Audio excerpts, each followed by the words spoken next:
On va parler aujourd'hui de quelque chose qui est un peu dingue, qui s'appelle Le succès est une anomalie. En plus d'avoir nos invités, nos trois invités d'aujourd'hui.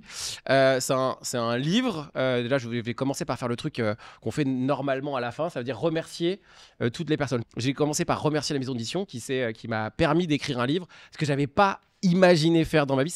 À la base, c'est pas un goal d'écrire un livre. Et quand on m'a dit, Roger, ça pourrait être cool de faire un livre, il a fallu choisir la thématique, ce que j'allais faire, ce que j'allais dire. Et la première chose qui m'est venue, c'était de vouloir parler de l'échec. Et comment parler de l'échec aujourd'hui, on l'a traité de plusieurs manières. Et j'ai voulu quelque chose qui soit sympathique, qui rende un peu ces lettres de noblesse justement à l'échec et de l'amener un peu différemment avec un livre intemporel. Et le titre qui est venu rapidement, bien avant presque toutes les idées du livre, c'est « Le succès est une anomalie ». Pour terminer là-dessus, la base de cet exercice que j'ai fait en faisant le livre, c'est nous sommes tous les humains égaux dans une seule chose, c'est dans l'échec. Il n'y a personne d'entre nous qui n'a jamais pas échoué. Et la base du livre, c'est de pouvoir transformer ces échecs justement qu'on veut éviter en une anomalie qui nous amène vers le succès.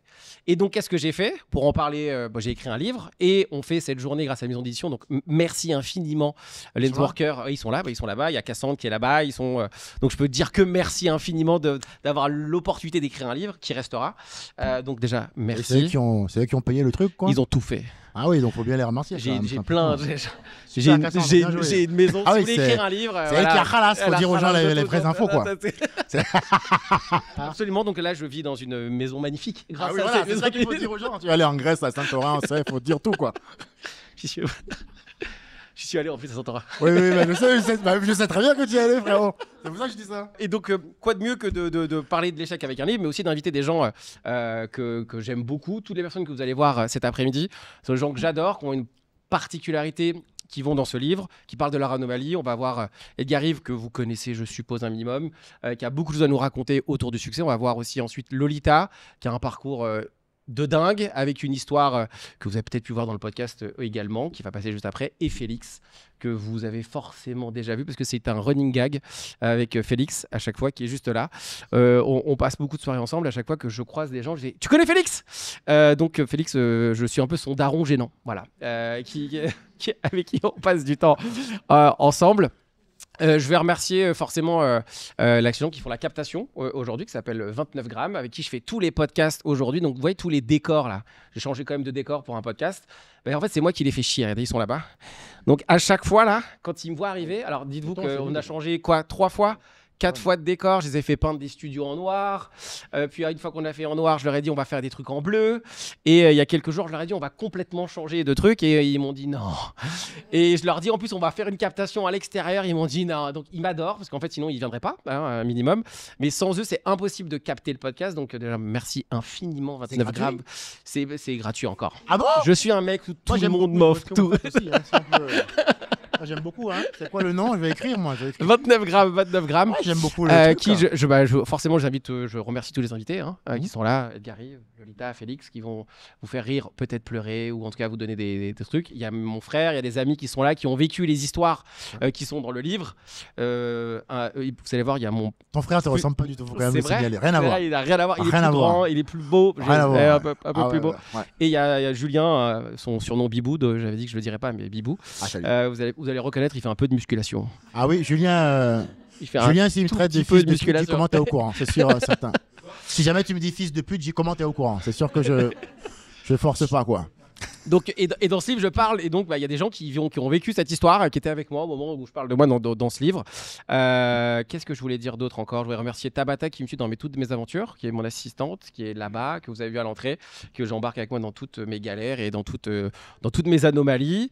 Et est-ce que j'ai fait le tour? Est-ce que j'ai oublié quelqu'un? Je vous remercie vous tous d'être là, parce qu'en fait, pour de vrai, il y a 4-5 ans, moi je servais des cafés et des sandwichs triangles dans un avion. J'étais chef de cabine, ouais. J'étais chef de cabine chez Transavia. Donc, si je vous avais dit qu'il y a 4-5 ans, j'écrirais un livre, je le pitcherais devant vous, on discuterait avec vous, je rencontrerais des gens complètement exceptionnels avec qui je deviendrais ami. Je vous assure que je n'aurais pas cru une seule seconde.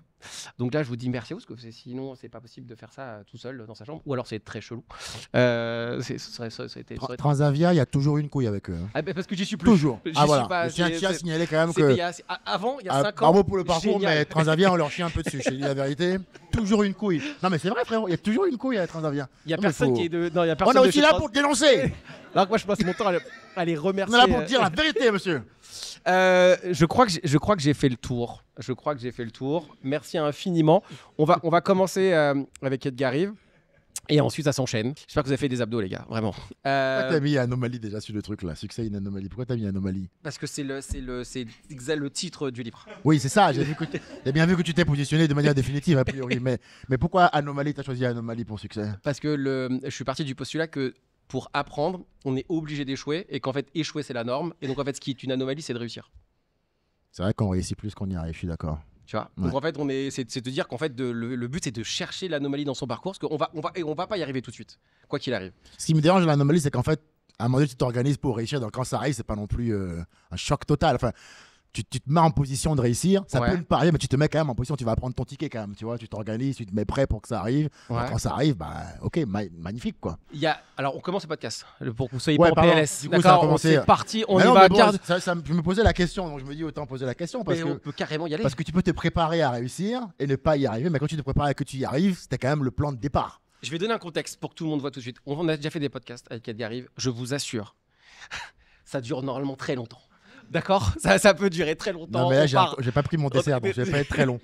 Donc, on a un timing. On pourrait faire un podcast de 2h30 que tous les deux. C'est vraiment comme ça que ça se passe. La question, c'était. Mais pourquoi tu as choisi le mot anomalie? Parce que moi, je me dis que quand tu t'organises pour y arriver, si tu y arrives, c'était le plan, quoi. Donc, anomalie, c'est pas que ça me dérange, mais j'en interpelle. C'est justement pour changer la perception qu'on a de. En fait, quand tu as un plan, tu te dis, je vais devenir le meilleur humoriste du monde. Ouais. Si dans ton plan il y avait. Moi c'est de France, mais je restais sur France. Non, on se la raconte là. Allez, monde, on monte les pecs. Au moment où tu fais le plan, tu t'es pas dit qu'il fallait avoir la relation que tu as eue avec ton père, fallait pas que tu vives un truc dur. Tu t'es dit, à partir de mon plan, moi quand je me lance dans le délire, je veux éviter tous les trucs de merde et aller le plus vite à ce plan là. Tu vas arriver le plus rapidement possible là-bas. J'allais démarrer l'humour et j'allais être hilarant tout de suite. C'était ça le plan. Et ça s'est passé comme ça. Bah voilà. C'est exactement ça que dans la philosophie du livre, c'est de se dire, j'ai un plan, tu vas pas pouvoir esquiver ce que t'as pas imaginé qu'elle est difficile à vivre. Et justement, le but, c'est d'en faire quelque chose que tu peux transformer et qui va devenir justement cette force. C'est-à-dire que tu vas te dire, putain, ça, j'aurais bien aimé l'esquiver. Mais en fait, le fait de l'avoir vécu, de le vivre peut-être même maintenant, ça me donne une force suffisante. C'est pas esquiver, je crois que c'est plus que tu as envie de faire un truc, mais tu n'es juste pas au courant de à quel point c'est dur. Donc une fois que tu te pointes, tu te prends la première baffe, tu te dis putain, c'est vrai que j'ai manqué de vigilance, donc du coup là je me ressaisis, waouh, c'est street votre truc, tu vois, donc là tu vas dormir, tu te prends une bière et tu repars, quoi, tu vois. Enfin, moi je bois plus, mais à la base c'était ça, quoi. À l'époque, je prenais un petit gin là, et puis j'étais reparti, quoi. Et dans ton parcours, est-ce que toi, par exemple, si on parle d'anomalie, si on parle de... Est-ce que l'image que tu avais imaginé vivre dans la roadmap un peu de ton succès, parce qu'aujourd'hui, tu as un certain succès, là, tu as quand même rempli le Grand Rex 3 fois, non? Ouais, c'est ça, 2 fois. 2 fois, pas mal. Il l'Adidas Arena, là, en juin. Il remplit l'Adidas Arena en juin. Je sais pas si vous voyez ce que c'est, l'Adidas Arena. Petite salle, sans prétention, salle des fêtes, parisienne. Ah, c'est une grande salle, c'est bien. T'avais imaginé.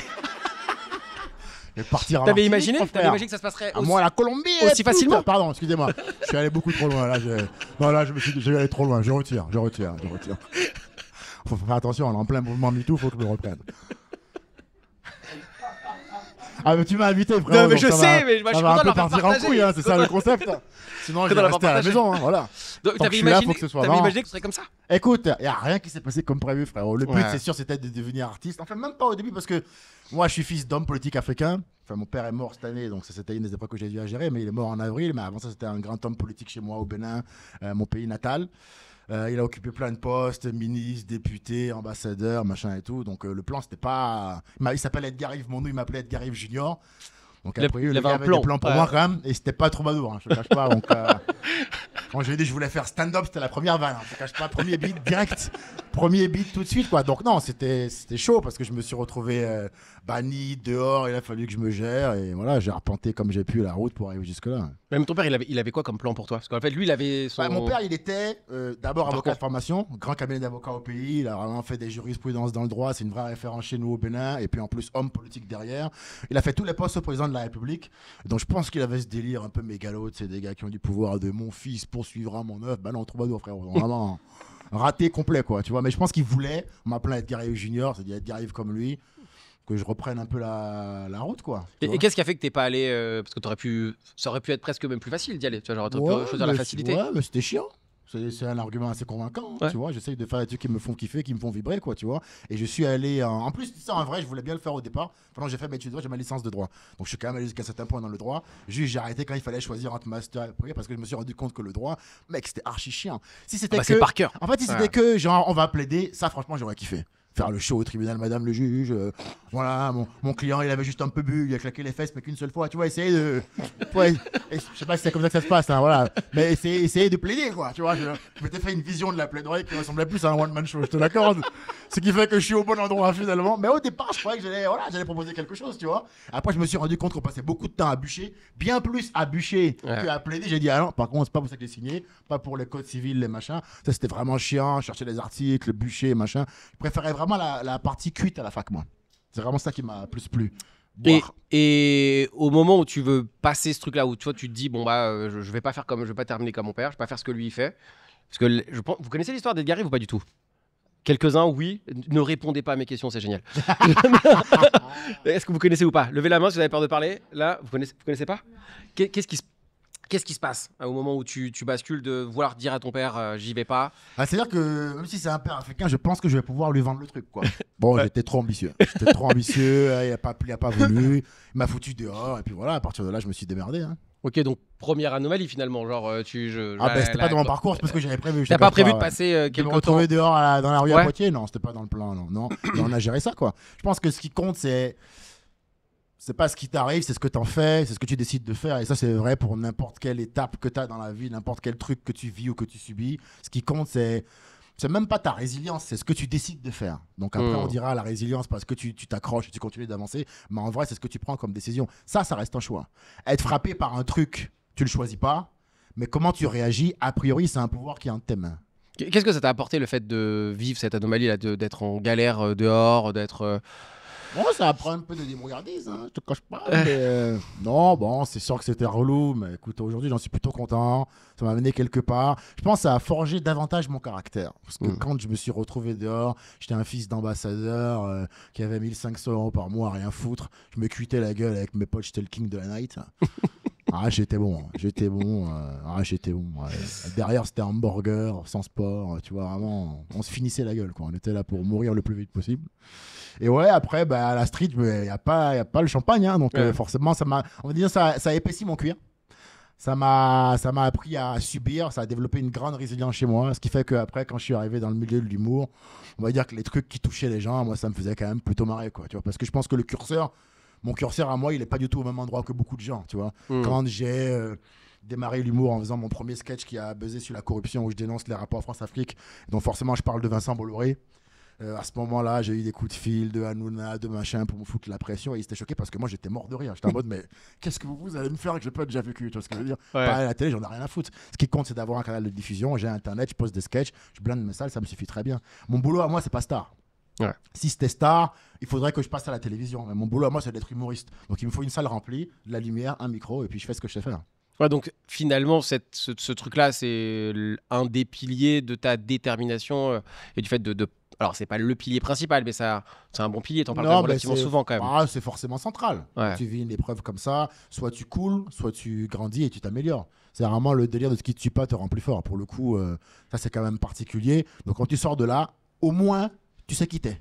Ouais. Au moins, tu sais qui t'es. Donc, il n'y a personne qui peut venir te dire que tu es autre chose que ce que tu es vraiment. Moi, je sais qui je suis. Donc, c'est pour ça que j'ai cette confiance, c'est que je sais ce que j'ai vécu, par quoi je suis passé. Donc, moi, il n'y a personne qui peut entrer dans ma tête et me dire que je suis autre chose que ce que je suis vraiment, parce que je sais qui je suis. Au moment où tu es dans la rue, tu poses des questions, tu es un peu à droite, à gauche, tu as envie de devenir qui? Là, tu as une détermination de te dire je vais terminer là où j'en suis aujourd'hui? Genre, où t'en es là aujourd'hui? Oh, là, il n'y a pas de plan, frérot. Hein. Ouais. Non, là, il faut bouffer, il faut dormir. Il n'y a pas de plan sur la comète. Hein. Là, c'est plutôt, on va essayer de s'en sortir comme on peut. Et puis, je pense, c'est une fois que je me suis retrouvé chez un pote qui est venu me chercher, qui m'a logé, machin et tout, à l'insu de mon plein gré d'ailleurs. Et c'est une fois que j'ai fait ça, que j'ai commencé à me resociabiliser un peu, reprendre des douches, me raser, me machin, que je me suis dit, bon, à la base, j'avais quand même un projet. Ce serait bien que j'aille au bout, quoi. Et là, je l'ai fait. Ouais. Mais à ce moment-là, tu pensais plus du tout à l'humour, là quand non, mec, pourquoi faire? Tu sais, pour au moins un peu, genre, c'est un peu la target. Mais quoi? Ouais. Mais non, frérot. Question. Là. Ouais. C'est là que tu vois quand même qu'il y a des besoins qui passent avant d'autres. Hein. Au final, tu peux faire des plans sur la comète comme quoi tu veux devenir comédien quand tu as le ventre plein. Ouais. C'est pour ça que je te dis aussi, tu sais, des fois, là, j'ai fait une interview il n'y a pas longtemps qui parlait un peu d'écologie, comment les humoristes se positionnent par rapport à ça, machin et tout. Et je leur disais, c'est quand même un truc que tu peux faire quand tu as réglé le principal, quoi. Tu vois, peut-être que le mec dans le Loir-et-Cher, il n'a pas le loisir de sur tracteur de se dire putain, la planète va mal, qu'est-ce que je peux faire? Il s'en bat les couilles, Dédé. Tu vois ce que je veux dire? Il accélère, il tourne le gazon, il enchaîne. Et c'est pas choquant en fait. Il y a des combats qu'on peut mener quand on est à l'aise au bord d'une terrasse, qu'on boit un rosé, on peut dire ce qui se passe avec Poutine, là, quand même. Oui, Fatoumata reprend du vin, ça tu peux le faire parce que là t'es bien toi, tu vois. Mais c'est pas la réalité de plein de gens dans le monde. C'est pas la réalité au Congo, c'est pas la réalité en Éthiopie où ils meurent de faim, c'est pas la réalité au Congo où des milliers de gens meurent. D'ailleurs ils se demandent pourquoi on parle que de la Palestine et pas d'eux, tu vois ce que je veux dire. Donc je pense qu'il y a d'autres problèmes dans le monde et il faut bien comprendre que rêver c'est déjà un luxe en soi. Pouvoir rêver, c'est déjà un luxe et ça, il faut bien se le mettre en tête. Je sais qu'en Europe, on fait 3 repas par jour. Quand même, il y a des problèmes qu'on a beaucoup réglés. Il y a moins de misère et de souffrance qu'en Afrique. Mais déjà, rêver, en vrai, c'est un luxe. Et ça, il ne faut pas l'oublier. Il y a deux visions, deux définitions du succès. Il y en a une à titre pro, une à titre perso. Toi, ta définition à titre perso, c'était quoi ou c'est quoi? Ma définition du succès à moi, arriver à l'objectif. Coûte que coûte, vaille que vaille. À titre perso, c'est quoi, par exemple? Genre, Arriver à l'objectif, frérot. C'est-à-dire que moi, c'est fini quand j'ai gagné. C'est simple. Quand j'ai des prix. Ah, pardon, excusez-moi, madame. M'engueulez pas non plus. Merci. Alors, ah non, mais c'est bien. Parle-moi bien, t'es le mec qui vrille complètement. Retiens-moi. Je vais dire merci à Fanny. Parce que j'ai oublié, c'est ce que je voulais dire dès le début. Fanny, elle a fait la préface de mon livre. Donc, on a la chance d'avoir Fanny Nussbaum qui est ici, qui est psychologue et docteur en neurosciences, spécialisée dans la performance. C'est pour ça qu'elle me casse les couilles, voilà. Ça. Le mec qui vrille complet. Qui est là, qui est dans le... Et donc, forcément... c'est un des sujets de Fanny, c'est que moi mon but c'était de devenir stand-upper, humoriste. Je voulais le faire, j'avais vu Eddie Murphy, Richard Pryor, Dave Chappelle, je voulais faire comme eux. Je voyais des noirs drôles à la télé et je voyais des noirs drôles qui faisaient rire des tonnes de blancs, quoi. Vraiment ça me faisait grave kiffer. Je me suis dit je pense que moi je peux faire ça aussi, tu vois. Et je savais pas par quoi j'allais passer, mais par contre je voulais absolument y arriver. Et on va dire que maintenant avec le recul et mon expérience de manière générale, quand je prends une décision professionnelle ou personnelle, c'est fini une fois que je l'ai fait. Voilà, il n'y a pas de plan B, quoi. Je crois que c'est Will Smith qui disait dans une interview The plan B is the best distraction for the plan A. Donc ça sert à rien d'avoir un plan B, il faut avoir un plan, il faut s'y tenir, il faut avancer, quoi. C'est tout. Ça vous parle, ça? C'est ça? Ok. C'était humoriste, donc du coup, c'était devenir gaulerie, quoi. Et, si et là aujourd'hui, c'est quoi? Depuis le début, je suis pas trop mal. Ça va. Et là, en ce moment, c'est quoi ta définition de succès? Franchement, maintenant, elle est multiple parce que j'ai vieilli par rapport à mes 22 ans où je me suis retrouvé dehors. J'ai 38 ans maintenant, donc j'en ai 16 de plus. Entre-temps, j'ai eu du succès, j'ai pu me prouver que j'étais marrant. J'ai rempli les plus grosses salles ici pour le moment et aussi dans d'autres pays. Donc, on va dire que j'ai un problème, c'est que déjà, j'ai de l'argent sur mon compte. Et maintenant, je peux commander des burgers en Deliveroo quand je veux, frérot. Il y a les applications, tu appuies, il y a un blanc, il vient, il dit, vous voulez de la sauce piquante. En plus, c'est super, quoi. Vraiment, là, j'ai le sentiment que j'ai gagné, moi. Tu vois ce que je veux dire? Et ça, c'est un problème parce que je trouve qu'un animal qui a faim ne chasse plus, quoi, tu vois. Ouais. Je pense que ce qui tue le talent, c'est être satisfait, quoi. Quand tu es content de toi, t'as pas la même niaque. C'est pour ça que t'as des gars, ils font un album, t'as plus de nouvelles ou un single qui fait des millions. Bah, le mec qui a fait Born to Be Alive, il vous fait un fuck légendaire, ce monsieur. Ah bah lui, mec, il a pris 40 millions, là, il est au Mexique quelque part avec un poncho et il s'en bat les couilles. Ah bah lui, il a fini le jeu en un son, frérot. Un son, il a pris 20 M et il dit, il y a des questions ou pas? Il y a des questions? Est-ce que je peux compléter les questions? Le mec est Born to Be Alive et fini. Hein. Et c'est même pas le son de l'année, frérot. Hein. 2 juin, I say you born to be alive. La crème, ça fout le seum, hein. Tu montes cette vidéo en Éthiopie, ils sont là. Ah ouais, donc oui, là. Putain. Ah ouais, donc non. Donc ouais, on va dire que moi, les succès que j'ai eu m'ont pas rendu millionnaire, frérot. Ouais. J'ai de l'argent, mais je suis pas millionnaire. Donc si je taffe pas de maintenant jusqu'à la fin, a priori, il se peut que je me retrouve dans la merde quand même, tu vois. Ouais. Je n'ai pas grand-chose de côté, je dois avoir 300K, je vais les investir, acheter des apparts, machin et tout. Mais en vrai, 300K, tu finis pas ta vie avec, tu vois. Donc il faut encore que je travaille, il faut encore que j'emmagasine du fric pour prendre soin de moi, de ma famille. Parce que maintenant, je suis un des seuls héritiers de mon père, donc il a laissé des enfants, c'est un Africain, quoi. Et des fois, j'avais 6 frères et sœurs planqués dans les villages. Le mec, il a enculé tout le village en mon absence. On est des noirs, hein, qu'est-ce que tu veux que je te dise?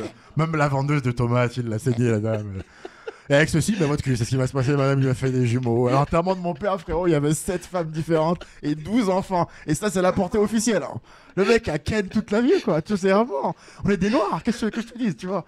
Donc, faut que je gagne de l'oseille aussi pour prendre soin des miens. Parce que je suis responsable d'enfants de 3 ans qui est mon petit frère. Mais quoi? Ouais, comme tu dis, je dis là, mais what the fuck? Il me dit, je m'appelle Keren. Bah ouais, rien à foutre, Keren. Au bout d'un moment, faut se gérer, quoi. C'est quoi ces histoires à la con? Moi, je suis un grand stand-upper en France, en fait. Donc, tu vois, c'est ça le. Voilà, faut que je. Donc, j'ai des trucs perso maintenant à gérer qui ont un peu relativisé ma notion du succès. Avant, c'était brutal. Tu vois, avant, c'était tu fais ce que tu veux, tu dis ce que tu veux, je te ken. Voilà. J'arrive à l'objectif et je le faisais en plus. Tu vois, j'arrivais à faire ce que je voulais dire, j'arrivais à faire des bons sketchs. J'ai plein de sketchs qui ont passé le million sur les réseaux. Je suis souvent dans le feed des gens.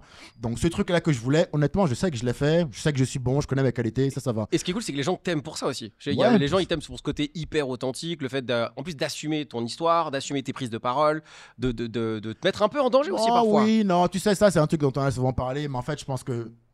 Les gens disent que j'ai un caractère particulier, mais en vrai, gros, je suis normal. Tu me fais chier, je te dis que tu m'emmerdes. Ça me paraît très cohérent. Moi. Tu vois, ah oui, moi, ça me choque pas. Et peu importe où on est, peu importe qui tu es, ton sexe, tu me chies dessus, je te chie dessus. C'est une réciprocité qui me paraît excessivement cohérente. Tu vois ce que je veux dire? On dit, oh, il est rebelle. Non, non, juste, tu m'as pété les couilles, Denis, je te l'ai dit, quoi. Tu vois, il n'y a pas de. Je veux dire, il n'y a pas. En fait, le problème, c'est qu'on vit dans un monde vachement émotif, où on est tout le temps pris en otage par les émotions des autres. Et moi, je suis un gars qui. Ça ne marche pas du tout avec moi, ça. Je sais quoi tu vas ressentir, j'en ai rien à foutre. C'est toi qui es venu m'emmerder, donc il serait temps que tu ralasses maintenant. Tu comprends? C'est comme. Non, mais et puis ça empêche aussi les grands débats. C'est comme quand on parle d'Israël, Palestine, tu veux nuancer un peu et dire alors peut-être que c'était pas ouf le 7, mais peut-être que l'histoire est un peu plus large que le 7 et peut-être que ce qui se passe maintenant c'est abusé. Antisémite! Ah bon, bah écoute, du coup, je laisse tomber. Pareil, si tu veux pas. En fait, il n'y a aucun débat important maintenant qu'on peut mener avec une nuance parce que peu importe ce que tu dis, ça va se heurter aux émotions des autres. Moi, j'ai appris en tant qu'humoriste à faire fi de ça parce qu'en tant qu'artiste, si tu veux intégrer le ressenti de chacun, tu fais zéro blague, frérot. Ah oui, parce que. Mais moi, il a parlé des crayons et à l'époque, mon grand-père s'était assis sur un crayon et ça lui avait fait un deuxième trou de balle. Et depuis, quand on parle des crayons, ça me. Ah oui, mais bon, qu'est-ce que tu veux que je te dise, frérot? Désolé pour le fion de ton papy, mais enfin bon. Moi, je suis au taf, là. Tu vois, je suis au taf. Tu peux pas gérer ton affect au taf. Et on vit dans un monde où les gens, ils viennent, ils te foutent en permanence leur affect au visage. Moi, c'est juste que moi, ça me concerne pas, quoi, tu vois. Je me suis libéré de la pensée et de l'opinion des gens sur moi. C'est-à-dire que je suis OK avec le fait qu'on m'apprécie pas. Ça me pose aucun problème. Hamdoullah, toi, quoi. Vraiment, force, comme ils disent en Israël. Tu vois, le mec est complètement con. Le mec qui cherche la merde jusqu'au bout. Ah, c'est vrai que je suis un peu chieur. Mais en vrai, j'aime pas. Ça me dérange pas ce qu'on pense de moi. Et surtout, je suis OK avec le rejet. Okay. Ça veut dire que là, dans l'assistance, s'il y en a les 3/4 qui disent lui, je l'aime pas, je sens que je vais quand même me faire un mauvais ce soir. Je sais pas si tu vois ce que je veux dire. Et ça, je pense que c'est ça qui permet d'avoir un équilibre interne solide. C'est que moi, ma chimie interne, sa régularité ne dépend pas des avis extérieurs. C'est seulement l'ennemi de l'intérieur qui peut nous atteindre. Tu comprends? Moi, je suis un garçon avec sa vie, son parcours, son expérience. Je crois en ça, je crois en ce que j'ai vécu. Et donc, je me suffis à moi-même. Voilà, ça me suffit. Parce que forcément, j'ai 2 questions. En plus, j'en parle dans le bouquin, c'est fait exprès. Vous vous retrouvez. Putain, je suis pas drôle, c'est ouf. Laisse-moi je sais, c'est pour toi. J'essaye de temps en temps. Je vais peut-être prendre les lunettes. Est-ce que tu sais que tu étais aussi confiant par rapport à ça? Beau gosse, merci, je vais essayer. Ça me va pas trop. Pas trop mal, frérot. Je vais garder un petit peu. Peut-être ça va me donner un truc drôle. Je ne sucerai pas, mais j'aime bien. Est-ce que tu penses que c'est le fait que tu saches qui tu es et que tu aies hyper confiance en toi qui te permet de faire ça? Ou... Écoute, la confiance, je pense pas, bien que moi je vienne d'une famille quand même de gars qui ont quand même pas mal le boulard à la base, donc je pense que j'ai eu réalité un peu de confiance à la naissance. Mais moi, ma confiance, elle repose vraiment sur ce que j'ai fait. Tu vois, moi, par exemple, dans une saison, quand je dis que je suis bon en stand-up, c'est parce que je sais que, comme là, je suis arrivé fin août, que depuis mi-août, je suis en train de bosser, que j'ai travaillé tous les jours, en passant 4 fois par jour en comédie club, jusqu'à janvier. Donc, effectivement, arrivant en janvier, je te dis, ouais, je pense que je te prends, ouais, parce que je sais ce que j'ai fait, moi, comme entraînement, tu comprends? Il disait dans une interview, c'était un documentaire sur Kylian Mbappé, qui est très intéressant, qui montre son parcours fait par Nike, son sponsor principal, où il y avait Henry qui disait, si tu vas voir Mbappé, tu lui demandes, tu peux prendre la balle du milieu de terrain et dribbler, tout le monde est marqué, il va te dire oui, tu vas dire ouais, il est insolent. Non, il n'est pas insolent. Il sait ce qu'il peut faire, il croit en son travail, il a sûrement déjà fait à l'entraînement, il sait que lui, il peut faire ça. Donc il dit oui. Tu lui dis par contre, est-ce que tu peux aller sur corner, sauter au-dessus de tout le monde, dunker comme ça, là et marquer? Tu vas dire il est humble. Non, il n'est pas humble, il peut pas. Tu comprends? C'est ça la nuance. Tu as le droit de savoir qui tu es et ce que tu vaux, c'est pas de la prétention. Mais bien souvent, ce sentiment-là, il vient se heurter aux insuffisances d'autres personnes qui sont en mode, mais il est qui pour avoir ce niveau d'assurance-là? Mais je t'emmerde, je t'ai rien fait. Ouais. Tu vois, dire que je pense que je suis ça, c'est pas censé blesser quelqu'un. Mais dans un monde vachement émotif où peu de gens font ce qu'ils veulent vraiment dans la vie, quand tu dis ça, c'est forcément un problème. Et donc, pour être équilibré, toi, il faut être OK avec le fait qu'on t'aime pas. Si tu as besoin d'être apprécié par les gens, je trouve que tu es facilement manipulable. C'est mon avis. Je peux me tromper, mais c'est ce que je crois. Je vais rebondir sur la deuxième question qui était est-ce que tu penses que tous les humoristes ont un parcours commun ou ils ont des parcours qui sont complètement différents? C'est ce que je dis dans le livre. On a tous une empreinte digitale. Ouais. Mais dans les détails, quand on regarde vraiment le parcours, on se rend compte que finalement, le chemin du succès d'une personne est complètement différent d'un autre. Est-ce que tu Moi, penses... je crois à l'idée, ce qu'il disait Ruquier dans une émission, qu'on est des clowns tristes. Ça, je crois à l'idée que un pouvoir magique qu'on a, si on en a un, c'est de faire rire avec un truc triste au départ. Là, moi, le premier sketch de mon nouveau spectacle, c'est un sketch où je parle de la mort de mon père et où du coup, je me fous littéralement des méthodes d'enterrement à l'africaine, quoi. Les gars sont fous, quoi. Hier, mon oncle m'a appelé avant l'enterrement pour me demander de payer 1200 € pour arrêter la pluie le jour de la cérémonie. Et alors, je lui ai t'as dit, payé ou pas? le vieux, il aimait l'eau. En vrai, je lui ai dit, pour un noir, c'était un bon agent, quoi, tu vois. J'ai quand même dû lâcher 600K, frérot. Et il a plu ou pas? Eh ben, figure-toi que je lâche 600K pour arrêter la pluie le jour de l'enterrement.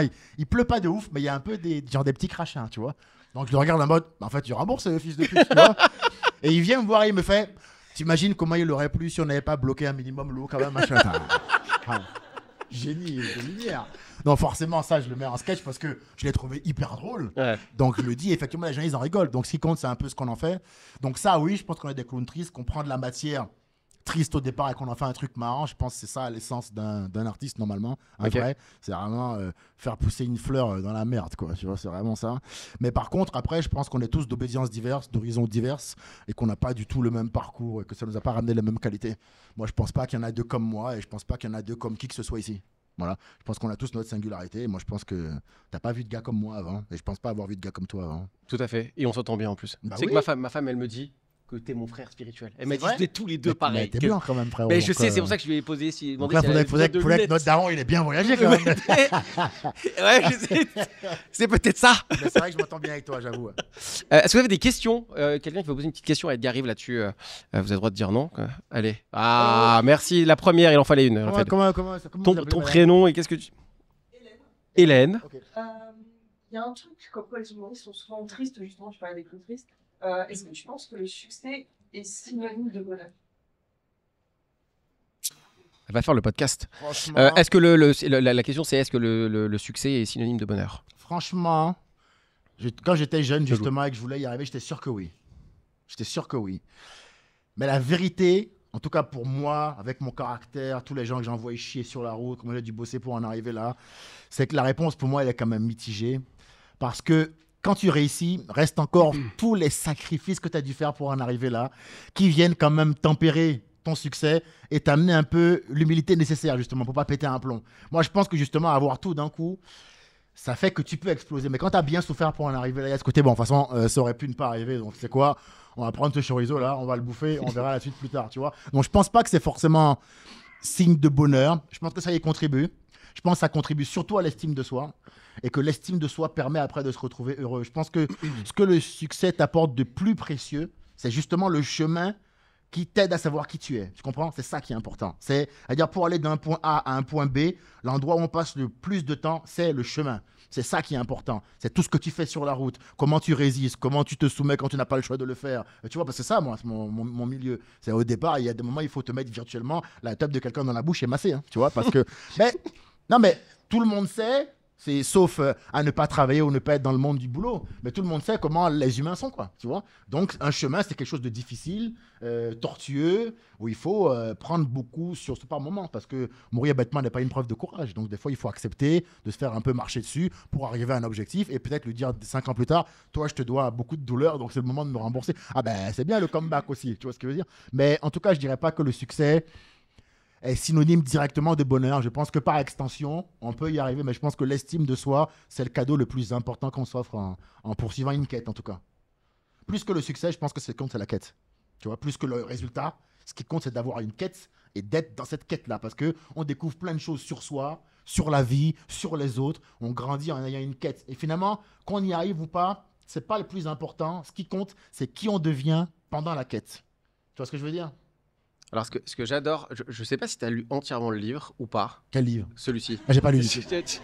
Bonjour, j'ai pas lu. Bonjour, je m'appelle Roger. Mais non, mais j'ai vu le bouquin et après j'ai acheté Star Wars Jedi Survivor. Et là, j'ai découvert comment soulever des gens comme ça avec la force.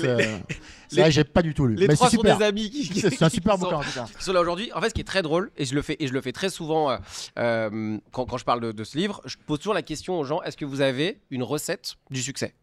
Là, si je vous pose la question, est-ce que vous avez la recette du succès? Est-ce que quelqu'un a une roadmap qui peut me dire, voici ce qu'il faut faire pour réussir?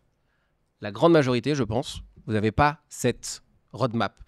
Dans le livre, j'explique un peu la roadmap, justement. Je vous explique comment ça fonctionne, qu'est-ce qu'il faut faire, où est-ce qu'il faut aller. Et il y a ce que tu viens de dire, c'est très bien parce que ça permet de montrer que tu ne l'as pas lu. Ouais.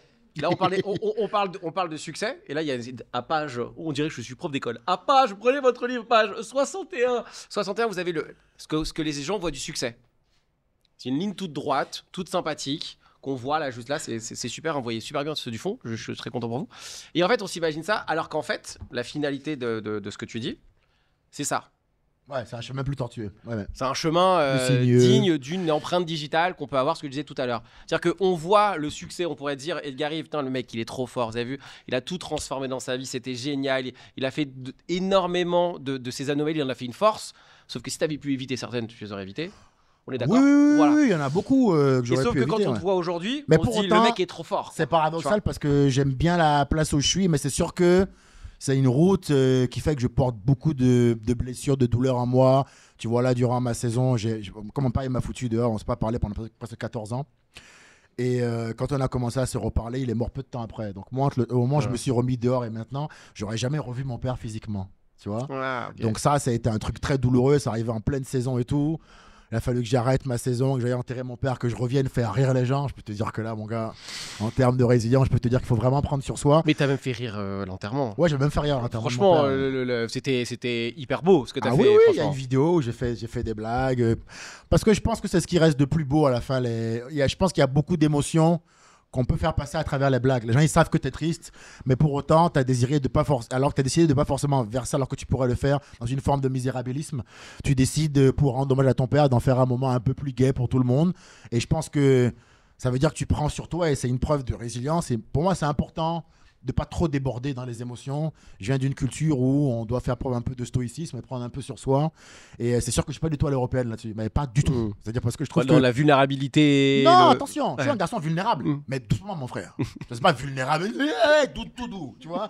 Non, c'est bon, qu'est-ce qu'il y a un peu, t'en fous partout. Reprends-toi Denise, tu vois ce que je veux dire. Tu prends une tisane, on avance. Tout doux.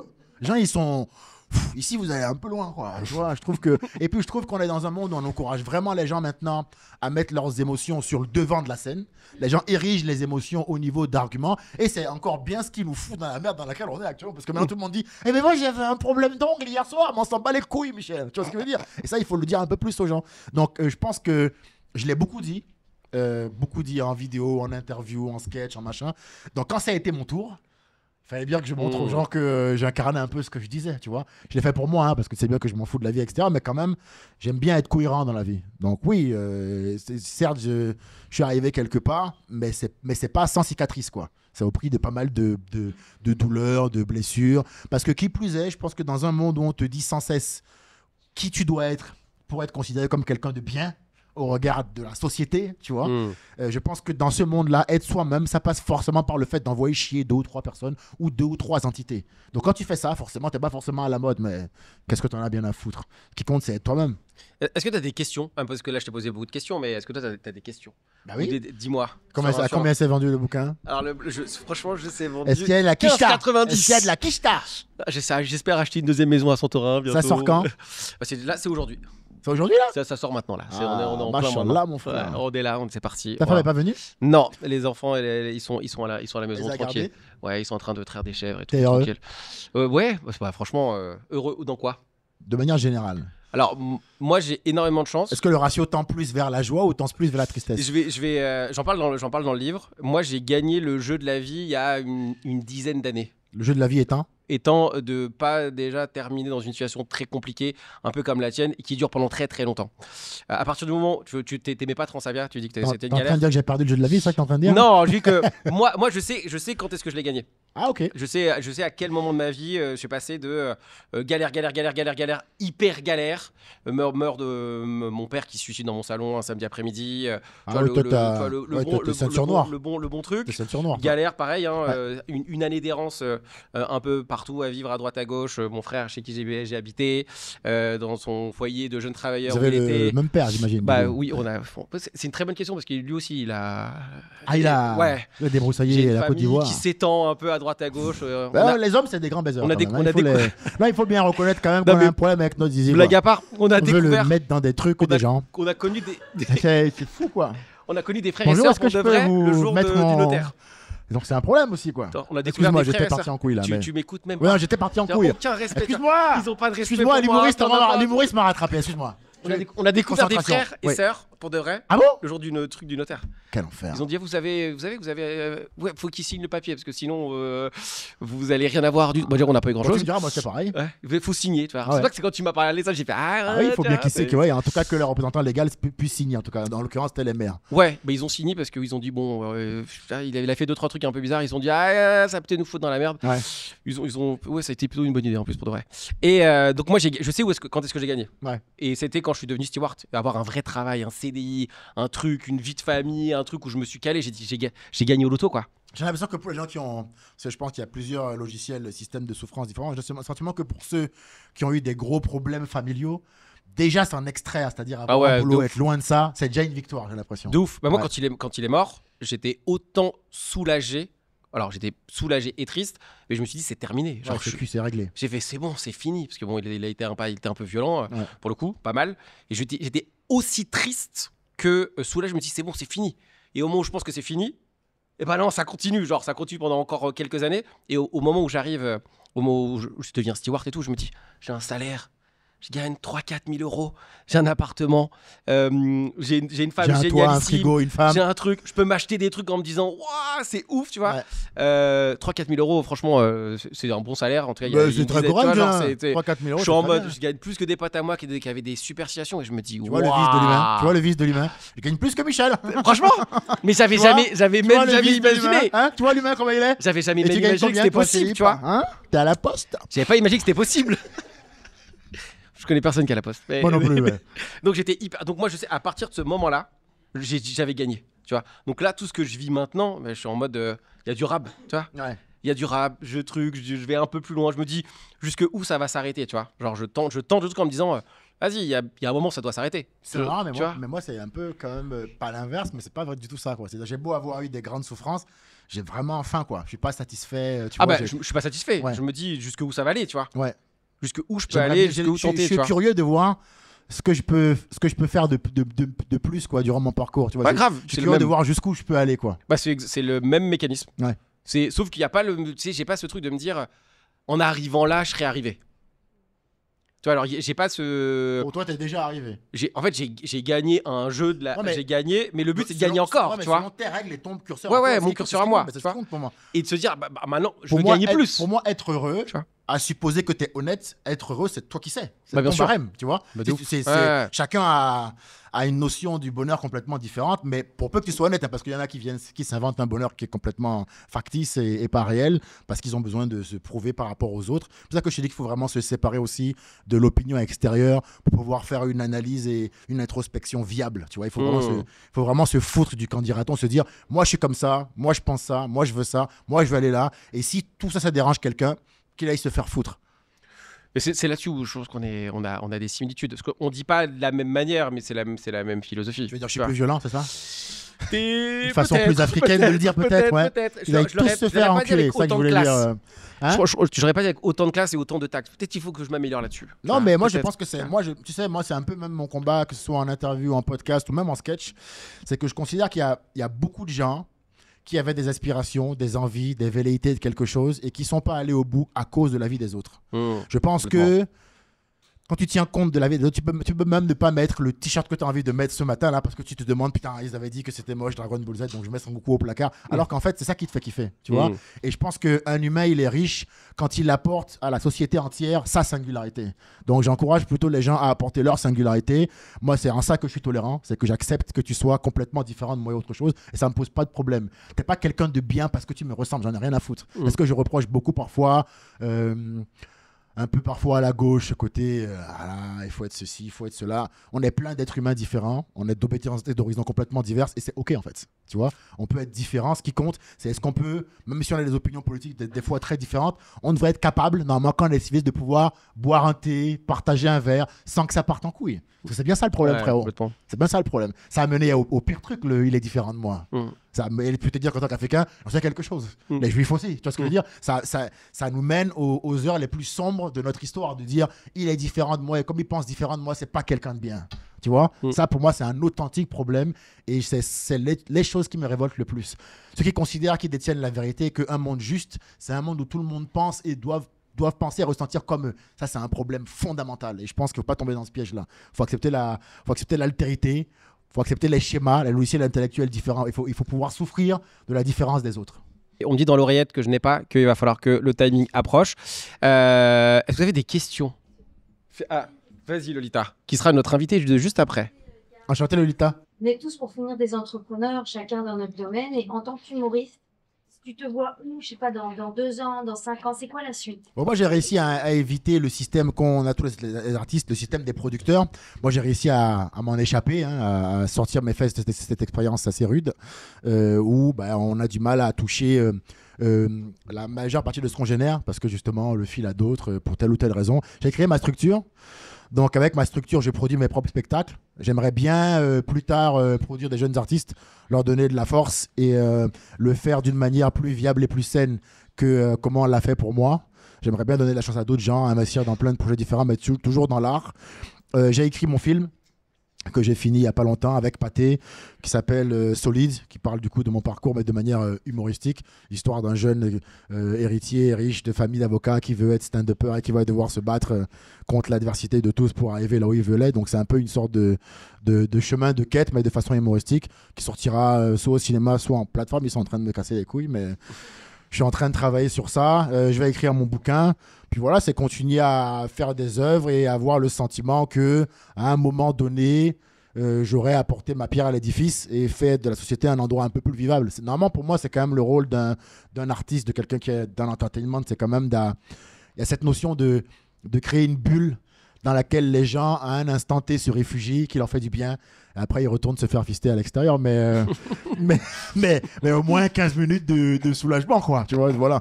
Donc, mon but, c'est de continuer à créer. Moi, je veux vraiment être un stand-upper qui marque son temps. Je dois avoir déjà, je sais pas, une dizaine de sketchs qui ont passé le million sur YouTube. J'aimerais bien en avoir 50 d'ici à la fin de mon parcours. J'aimerais bien que... Ouais, mais comme moi, je passe pas par les médias, la seule trace visuelle de mon parcours, ce sera mes sketchs posté sur YouTube, tu comprends? Ce sera ça la preuve. Ça, c'est pas un truc qu'on m'aura donné, je l'aurais pris de mes propres mains avec ma propre force, mon propre talent. Ça, c'est le plus important pour moi, tu vois, parce que les médias, on sait que maintenant, ils ont chacun leur idéologie. Si je dois aller chez Pascal Pro, je te cache pas l'enfer que ça va être, ça paraît plutôt évident, tu vois. Eh ben, on va dire que Barthès, ça me dérange pour d'autres raisons aussi, tu vois. Il y a une façon d'être à gauche qui me plaît pas. Moi, j'aime bien les valeurs morales. Je suis humaniste et j'ai des valeurs morales qui font que je peux me revendiquer de gauche. Mais en tout cas, le but, c'est de faire le maximum et d'essayer d'incarner au moins une vraie forme de tolérance, parce que je trouve que ceux qui parlent le plus de tolérance maintenant, ceux qui le sont le moins, c'est bien ce que je leur reproche. Non, vraiment, hein. C'est authentiquement insupportable. Ils forment des groupes maintenant sur les réseaux. Et d'ailleurs, maintenant, les gens, dans une société émotive, une des conséquences, c'est que maintenant, ils se réunissent entre gens qui pensent pareil et pas entre gens qui valent pareil. Ils sont dans un écueil absolument hallucinant. C'est-à-dire qu'en fait, ce qui fait qu'on est potes normalement et que je te mets dans ma vie, c'est ce que tu vaux en tant que personne. Est-ce que je peux compter sur toi? Est-ce que quand ça devient chaud, tu es prêt quand même à prendre un coup plutôt que de me trahir? Est-ce que quand c'est dur, je peux t'appeler? C'est ça qui fait que je vais dire, elle, c'est ma russe. Tu vois, c'est que si je l'appelle à 3h, elle vient. Si elle m'appelle à 3h, je viens. Ça veut dire qu'il n'y a pas beaucoup de vrais potes quand on y réfléchit. Tu vois, il y a plus de potes de cuite que de vrais potes que tu peux appeler quand tu es en galère. Et je pense qu'on confond souvent. Alors qu'en vrai, maintenant, les gens, ils disent, ils pensent pas comme moi, c'est quelqu'un de bien. Non, ça se trouve, il met des doigts dans les fesses d'un chat le soir quand tu n'es pas là. Donc, et ça, c'est pas ouf. Tu vois, c'est pas... Enfin, ça dépend si on aime l'activité, mais... Moi, je trouve pas ça exceptionnel, quoi. Comment tu ferais pour produire les jeunes différemment? Ben, en fait, je serais dans un contrat très clair avec eux. Parce que je dirais, écoute, là, on investit tant sur toi. Je pense que donner un délai de 6 mois à un artiste pour montrer qu'il est dans une intention, quand il a une créativité, parce que maintenant le média principal c'est Internet, je dis ok, je te file ça pour que tu puisses évoluer, mais tu as tant de temps pour me montrer ce que tu vaux. Tu vois, il n'y aura pas de je t'ai mis un régisseur dans une salle, je t'ai dit qu'il valait 8 000 euros alors qu'il en valait seulement 500. C'est comme ça qu'ils font. En fait, les producteurs dans mon métier font beaucoup de fausses factures. Ils te disent tu vois la fiche, tu dis putain, 8 000 euros de régie, il a dit que les boutons sont en diamant, qu'est-ce qu'il a pu ce monsieur? Tu dis non, c'est un régisseur spécial, il s'appelle Aladdin. Tu dis ouais, le roi des voleurs, je capte le délire. En fait, les mecs, ils te font des fausses factures, ils te prennent ton argent. Moi, je veux un contrat équilibré, même s'il est très dur avec un artiste. C'est gros, on attend et tu as tant de temps pour percer. C'est toi, ton karma, ta bite, ton couteau ou ton vagin. Ça peut, parce qu'il peut y avoir d'autres catégories d'êtres humains, évidemment, aussi dans l'opération. Mais en tout cas, ce qui est sûr, c'est toi, ta chance. Et si tu rates, exite-toi, je prends quelqu'un d'autre. Donc, pour moi, une vraie production, elle est forcément un peu dure parce que justement, elle n'a pas les moyens de payer indéfiniment. Tout le monde doit se faire de l'argent. Je ne sais pas si tu vois ce que je veux dire. Mais il n'y a pas un sujet d'ego, parce qu'on n'a pas l'impression aussi que par rapport à la production, c'est souvent l'artiste qui a l'impression qu'il a réussi grâce à lui-même.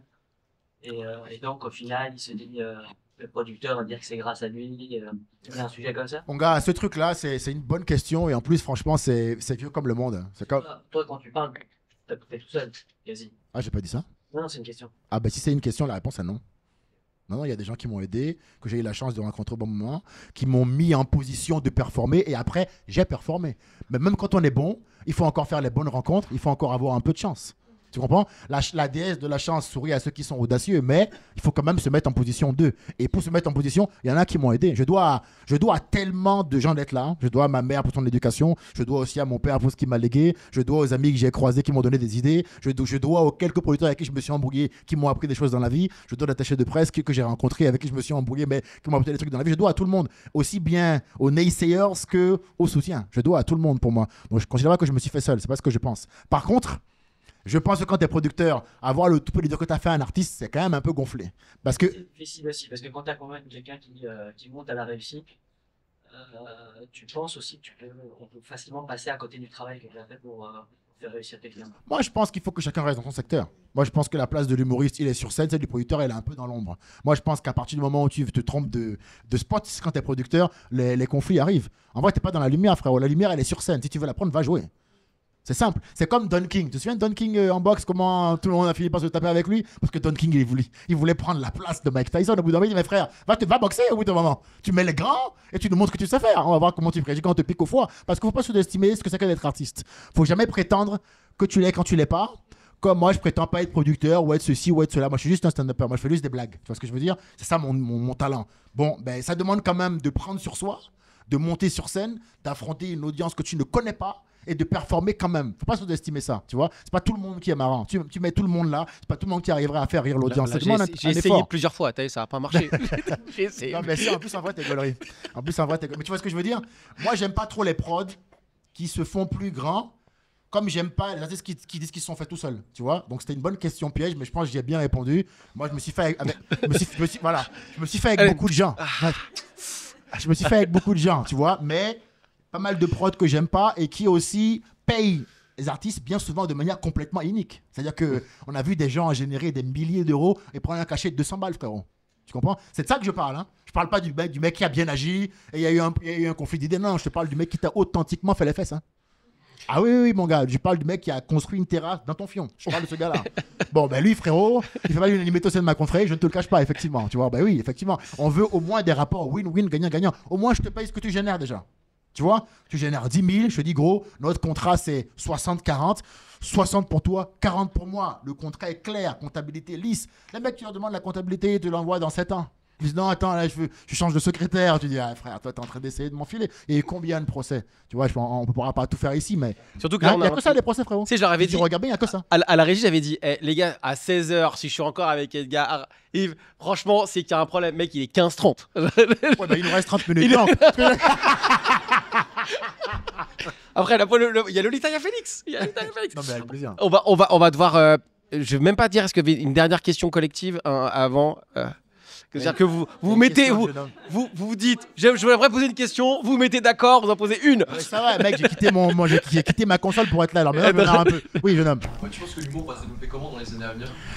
Ah, moi je pense que dans les années à venir, l'humour il va beaucoup passer par les gens qui mettent du contenu sur Internet. On voit que la télévision maintenant est devenue un vieux média comme la radio. Ce qui marche maintenant, c'est beaucoup de mettre son matos sur les réseaux et de laisser le public juger vraiment à l'ancienne, quoi. Moi j'aime beaucoup ce contrat. C'est-à-dire que tu postes le sketch, c'est drôle, il réserve, c'est nul, il y a personne dans la salle. Je suis ok avec ça, c'est fair. Tu vois, c'est moins quand j'ai démarré gros, putain, et même encore avant, c'est l'époque des bigards. J'ai croisé les vieux, j'ai parlé avec eux. C'est à l'époque, il fallait avoir un impresario qui te fait faire Drucker. Quand tu faisais Drucker, tu remplissais pendant 6 mois. Donc il fallait authentiquement, absolument passer à la télé. Tu vois, donc il fallait vraiment Céus, le gars de la presse, parce que lui, il fallait qu'il t'aime. Tu comprends?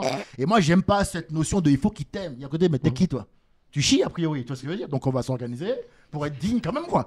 Tu vois, non mais c'est vrai, les gars, les gens sont fous. On n'a pas à être au-dessus des autres à ce point-là. Tu vois, quand il y avait eu l'histoire avec Karim Benzema qui était plein en équipe de France, franchement, moi, j'étais fou.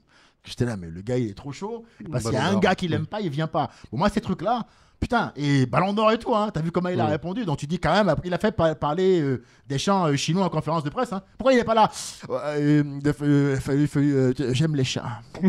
Tu vois, il a fait bugger le gars parce que évidemment le mec est trop chaud. Donc maintenant il faut dire pourquoi tu le prends pas. Tu peux pas dire juste je l'aime pas et je m'en fous que la France paye le fait que je l'aime pas. Tu vois.